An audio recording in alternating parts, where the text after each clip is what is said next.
MAGA Republican sheep. I mean, MAGA Republican leaders making total fools of themselves over the weekend on various TV appearances. For example, here you have MAGA Mike Johnson defending Donald Trump, potentially using the Marines against Americans. And MAGA Mike Johnson, the Speaker of the House, says, that's peace through strength right there. That's how you do it. Peace through strength is sending the Marines against people inside America. Play this clip. Secretary Hegseth said that active duty Marines there at Camp Pendleton, there by San Diego, are on high alert and could be mobilized. Could we really see active duty Marines on the streets of Los Angeles? You know, one of our core principles is maintaining peace through strength. We do that on foreign affairs and domestic affairs as well. I don't think that's heavy-handed. I think that's an important signal. You don't think sending the Marines into the streets of an American city is heavy-handed? We have to be prepared to do what is necessary, and I think the notice that might happen might have the deterrent effect. Okay. Peace through strength? Are you out of your mind? What kind of language is that? Attacking Americans with the Marines? Next, I want to show you MAGA Republican Congress member Gonzalez. And here, this is great questioning by the host, who asked Congress member Gonzalez, you know, back in November, this is what you said to all of us. You said if Donald Trump starts going after migrants who are not engaged in crimes, then it's over for Donald Trump, that is going to be the end of his administration if he starts to do that. Watch Congress member Gonzalez squirm. Play this clip. You said back in November the administration would fail if it began going after non-violent migrants. You said if the message is we're here to deport your abuelita, this is not going to work well. You heard our reporting. People are getting arrested going to court appearances, trying to abide by the law. We have these cases of, for example, a 19-year-old high schooler on his way to volleyball team practice in Massachusetts, arrested because his student visa had expired. An Afghan soldier in Houston who used to guard American soldiers at bases with 8 kids to his name, arrested, even though he entered this country with legal status. Are these people the worst of the worst? They're not. But when this is what's going to happen is as these 400,000 asylum seekers that are in limbo, if you will, start to get deported. Maria, who's 23 years old, that was from Honduras, that was told to come to the United States for a better life and has gotten married and has had children. As she gets ripped from that life and gets sent back to Honduras, it's going to be very painful for us. What I'd like for us to do is focus on the convicted criminal illegal aliens. Last year, I asked the administration. Is that happening? Because right now, it looks like they're trying to run up the numbers, frankly. Last year, I asked the administration what that number was. It was 662,000. Last month, I asked, as of July of last year. Last month, I asked Secretary Noem under oath. I asked her, has that number increased or has that number decreased? She responded that the number of convicted criminal illegal aliens has increased. So that means we have over 600,000. We should absolutely focus on that population, the worst of the worst, and make sure that those are the areas that get removed. Otherwise, it's going to take us down this route of constant civil conflict. And then here, Congress member Gonzalez says, well, look, I support this escalation. This is what you need to do. You need to escalate right away and put that mob down as soon as possible. The hell are you talking about? You want to escalate to de-escalate? That's literally what you don't do. Play this clip. It's tragic to see what's happening in LA. I spent 20 years in the military. I fought in 2 wars. I fought to give people the freedom to protest whatever the hell they want to. But what we're seeing in LA are not advocates. We're seeing anarchists. And the president of the United States should absolutely put down the mob as soon as possible. But this is just the tip of the iceberg. Are you comfortable with active duty Marines being put on high alert for possible deployment to quell a civil disturbance? If need be, but you always want to escalate. Against the will of the government. You always want to escalate to de-escalate. But it first starts where you have to have local law enforcement get engaged. But if local law enforcement is removed and then you don't have the state law enforcement, then who is going to take care of the people? And then you have MAGA Republican Senator Lankford. And here, Kristen Welker from Meet the Press says, but aren't people in the United States, whether you're here as a citizen or not, shouldn't you get due process and shouldn't you get a hearing? And then Senator Lankford says, you know what? The moment you just say to people, you violated the law, that's called due process. That's all they don't need a hearing. All you have to do is say, you did it. And then I guess you get to send them to concentration camps in El Salvador or Libya or Djibouti or wherever the hell they're sending them. Here, play this clip. Well, it is worth noting the Constitution does say that all persons in the U.S. Are entitled to due process. Right. Doesn't make a distinction about citizenship. I do want to move on, though, to this extraordinary fight. Just one quick statement on that. The due process, as the court has ruled on an American citizen, is different than someone who's not legally present in the country. It's a faster process. Literally reading to them the statute and saying this is what you violated does count as due process, depending on how they've actually entered into the country.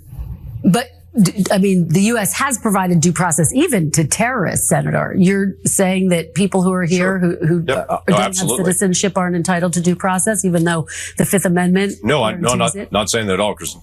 Not saying that at all. I'm just saying the due process is different for a citizen and a non-citizen. Okay. It's a much faster process for a non-citizen often. Okay. No, quite literally, the Constitution requires that there be a hearing, that there be process. Now, let me be very clear where I stand. If you are a criminal, if you commit crimes in the United States, you need to be held accountable for those crimes. I'm a law and order person. You violate the law, throw the book at them. But that's not what's going on here at all. Donald Trump's regime is going after hardworking migrants who are working in factories, who are at the Home Depot parking lot, who are in restaurants and hotels, who are going to their court appearances.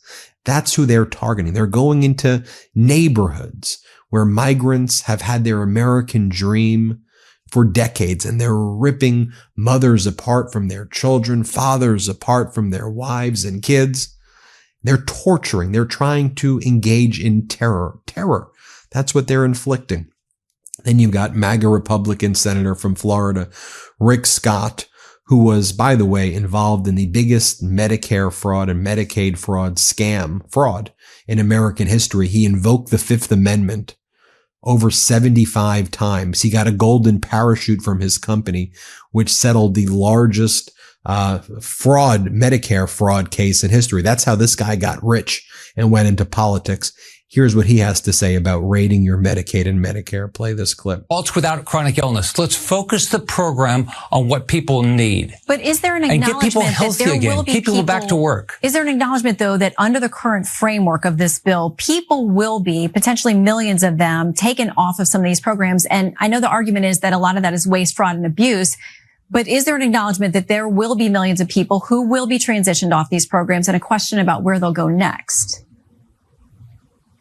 Well, first off, the only way you're going to get off the program is if you say you do not want to work. Like, I don't believe we ought to be providing free healthcare, free housing, free food, that people that are able-bodied can work and just say, I don't want to work. No, get to work. This country, we got over 50 million people working age not working. We've got to get this country back to work. But if you don't want to work, referring to people that are physically unable or are caretakers of those who are unable. No, I watched what my mom's face was like when she found out my brother had a bone disease. I want these kids to get health care. I want people with chronic illness to get health care, but I don't want people gaming the system. How much time, money, and energy have you spent on health, wellness, and beauty products to look and feel younger and healthier? If you're like me, probably too much. Now, I'm so excited to share with you guys C15 from Fatty 15, the first emerging essential fatty acid to be discovered in more than 90 years. Now, it's an incredible scientific breakthrough to support our long-term health and wellness, and you guessed it, healthy aging. Fatty 15 co-founder Dr. Stephanie Van Watson, she discovered the benefits of C15 while working with the U.S. Navy to continually improve the health and welfare of aging dolphins. Now, based on over 100 studies, we now know that C15 strengthens our cells and is a key to healthy aging nutrient, which helps to slow biological aging at the cellular level. Now, in fact, when our cells don't have enough C15, they become fragile and age faster. And when our cells age, our bodies age too. So Fatty 15 is a science-backed, award-winning, patent 100% pure C15 supplement.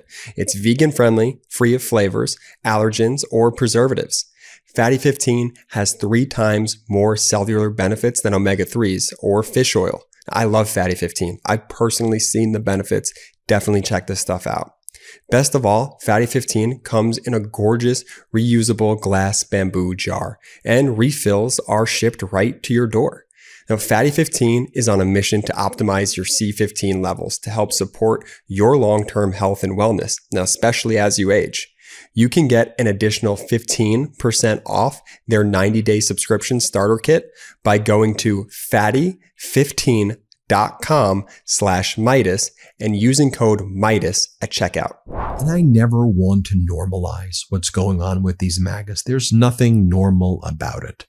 Here you have MAGA Republican Senator Mark Wayne Mullen talking about the story about how Elon Musk went into did a rugby tackle of Treasury Secretary Scott Bessent, and Treasury Secretary Scott Bessent had to punch Elon Musk back. And here on CNN, Mark Wayne Mullen says, you don't get in front of two fighters. As a former fighter myself, you don't get between two fighters. The hell are you talking? Just act like grown-ups. Act like adults. What are you talking about? Could you imagine in a corporation or somewhere you work, they're just freaking punching each other in the face? It's not normal. It's not how adults behave. Here, play this clip. In Post, there was an argument earlier this year between Musk and the Treasury Secretary, Scott Bessent. Literally came to blows. It had to be broken up. Are the men leading our country letting their emotions get in the way of governing? Well, first of all, Dana, as a former professional fighter, I've learned a long time ago, don't get between two fighters. Yeah, but you see, that's how MAGA behaves. And here you got the chief propagandist for the Trump regime, Caroline Leavitt. Here she is being asked about that fight. And, she's all, we'll just watch it. Play the clip. Now, the president has said many times that his ultimate goal is to balance the budget. So we know where his heart is and where his priorities are. But, Caroline, right. The Washington Post reported after speaking with Steve Bannon that Elon Musk aggressively body-checked Treasury Secretary Scott Bessent in the White House. We're all trying to figure out what happened here and how come this got to this level. What happened?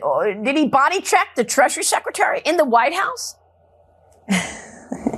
Well, look, when this story originally broke, I said from the podium that there have definitely been healthy disagreements amongst the cabinet and Elon Musk. There were times in which they got frustrated with one another, but I think that really speaks to the heart of this cabinet and the president's team, that they can have these robust disagreements and then still come together to do what's right for the people they are serving. Yeah, watch. I'm not even going to go there. You get it. You get it while watching this. I don't even have to say it. The hell are we watching?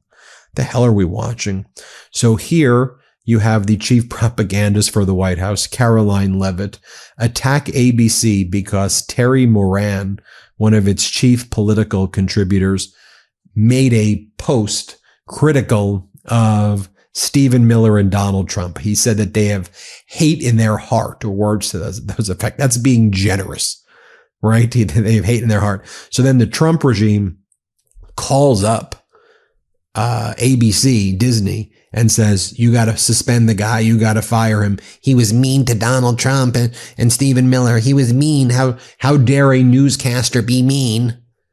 And then Disney and ABC suspended Terry Moran. Here, watch this. Last night, in a since deleted post, so-called journalist Terry Moran went on a rampage against Stephen Miller. What happened, Caroline? Well, ABC is going to have to answer for what their, again, so-called journalist put out on Twitter in the wee hours of the night, calling Stephen Miller vile. They said that President Trump is a world-class hater. And this is, again, coming from someone who is supposed to be an unbiased and professional journalist. This is unacceptable and unhinged rhetoric coming from someone who works at a major television network. We have reached out to ABC. They have said they will be taking action. So we will see what they do. And then you have Kristi Noem, who seems to be hanging out at the same locations as Caroline Levitt. Kristi Noem on CBS says, this is what she says about Donald Trump sending the National Guard and potentially the Marines against Americans in Los Angeles. Play this clip. Back to the question, though, of active duty troops, different from the National Guard. What is your personal counsel here to the president? Because it's you, the Attorney General, and the Secretary of Defense. We're going to have a lot of responsibility here in implementing some of this call to do this. Well, let me be clear about something. ICE and Homeland Security are running these operations right now, and the advice and counsel of the Attorney General, the Department of Defense, are extremely important to the President of the United States, and we never discuss our personal conversations and advice to the President of the United States. He makes the decisions. He is the president that sits in that seat, and we are all very proud to work for him. So I'm grateful for the leadership of Pete Hegseth and Pam Bondi, and I get the chance to work with them. Yeah. And as out does their job today, we're thankful to have the partnership and the leadership of President Trump. Well, some Republican senators, like Senator Lankford, have said active duty Marines are not going to be put into local law enforcement. So there are Republican lawmakers questioning this. Here's what she says when she's asked about that Donald Trump wants to make it unlawful for protesters to wear masks, but make it obligatory for ICE officers to wear masks. And if you in any way try to photograph an ICE officer or let people know who they are, who work for the government, then you get enhanced penalties or whatever. You're treated like a terrorist. Who the hell knows with this regime? Here's what she goes. She goes, the laws in this country are what we're doing. We're doing the laws. We're doing the laws? What are you talking about? Here, play this clip. President Trump said masks will not be allowed to be worn at protests. Who's going to enforce that and how? And how can you justify it when law enforcement officials have their faces covered? You know, what I would say is that the law is going to be enforced, and that what the laws are in this country is what we are doing, and our ICE officers and our law enforcement officers out there that are in these situations where people have questioned why they have their faces covered. It's for the safety of those individuals or the work that they're doing as far as protecting their identity so they can continue to do investigative work. So, but are you tasking the National Guard soldiers with removing masks from protesters? I mean, are you trying to use them in that way?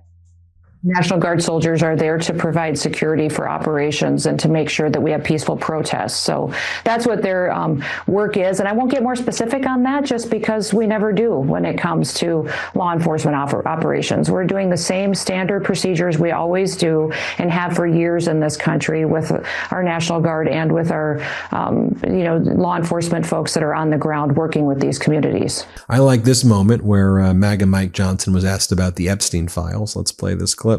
By the way, do you know what he's talking about with the Epstein files? I mean, what is, and why haven't those files been released? Have you? I mean, some of your members have said they got to be released. As Cash said in the vignette earlier, he's FBI. That's not my lane. I don't know.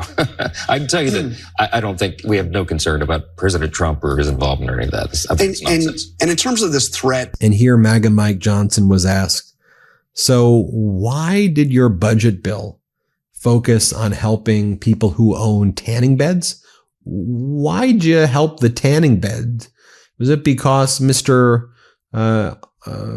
Orange, whatever you call him, Mango Mussolini, I think I was talking about.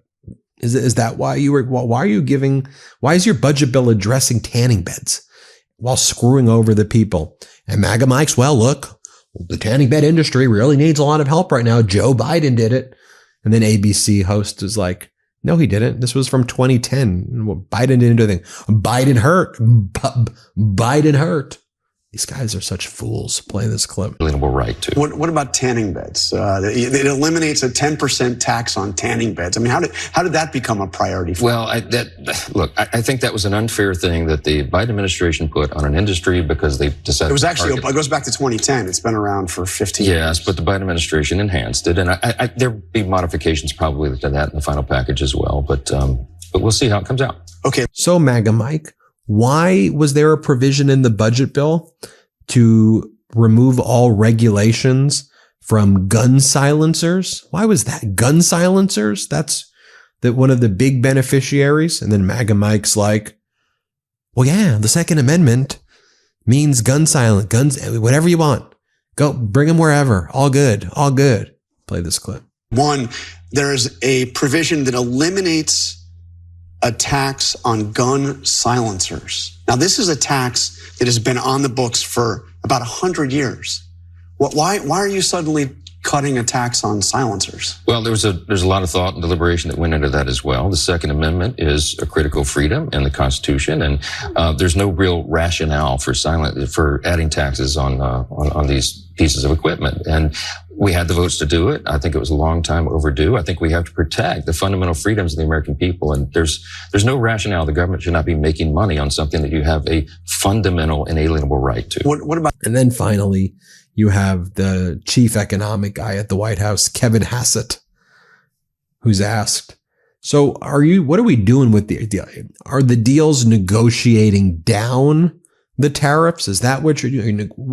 What's the point of these? And then Kevin Hassett's like, tariffs aren't going away. We're going to keep the tariffs. Play this clip. You are saying tariffs are staying put. That this is a constant source reciprocal. You've seen deals. Right, You've seen deals. Yes, and exactly where they are, we're working it out, and we're opening up markets. Yeah, but the deals, this is where I'm stuck. Because deals is about negotiating down the tariffs. So that's a diminishing source of revenue over time. But are you saying that there will be blanket tariffs? Last year, what percent? Last year before we got here, we were raising $80 billion a year in tariffs. Right now, the CBO projects that we're going to get $2.8 trillion over the next 10 years. Exactly where the number ends up is going to depend on how much foreign countries open up their markets to our products and how well they treat our farmers. So you don't know how much revenue you're going to have. But revenue was $80 billion last year. Tariff revenue is not going away. That's what I'm saying. But we don't know what the tariffs are going to be. We're negotiating them on a country-by-country basis. We've got a whole bunch of trade deals. We've got a trade deal with the UK that's already, you can see what the trade deal with the UK is now. Right. So it's a fluctuating number. It's not a constant. Well, there you have it, folks. Ridiculous. I don't know how you want. These are the worst humans. Like, just objectively the worst. Objectively, these are the worst people. Like, I don't think you could find worse people. We would be so much better with no one. Just let the states go on. Like, put Biden's economy and Biden stuff just on cruise control, autopilot, do nothing. Like, we literally have the worst people possible in every single position whose job is to make things worse right now.